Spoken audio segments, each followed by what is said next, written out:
বিজেপির রাজ্য সভাপতি নির্বাচনের একটা পদ্ধতি আছে। শনি পুজোয় সারাদিন বক্স বাজে, কিন্তু তাতে কি গান বাজছে কেউ খেয়াল করে না।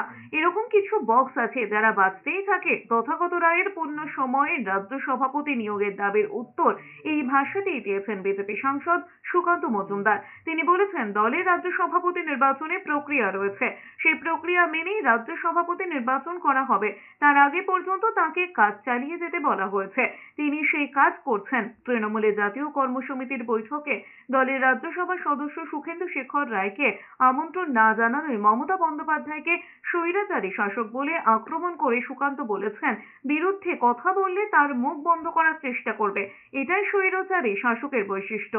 যে কোনো অটোক্রেটিক যারা শাসক তাদের নিয়মই হচ্ছে তাই, আপনি তার বিরুদ্ধে কথা বললে সে আপনাকে ডাকবে। তো এটা অটোক্রেটিক শাসকের সিম্বল। এরকম বহু অটোক্রেটিক শাসক আমরা দেখেছি পৃথিবীর ইতিহাসে, ইদি আমিন থেকে শুরু করে আরও অনেকে আছে। রাজ্য সভাপতি করা আমার কাজ না, পার্টি আমাকে যে দায়িত্ব দিয়েছে আমি সেই কাজ করেছি। রাজ্য সভাপতির একটা পদ্ধতি আছে নির্বাচনে, সেই পদ্ধতি অনুসারে ভারতীয় জনতা পার্টি রাজ্য সভাপতি হয়। কিছু লোকের কাজ নেই, তারা চেঁচে। পাড়ায় যখন শনি পুজো হয় দেখেছেন তো, সাউন্ড বক্স বাজে, লোকে জানে গান হচ্ছে, কী গান হচ্ছে শোনে না। এবং কিছু লোকের কাজ আছে ওরকম সাউন্ড বক্স বাজে।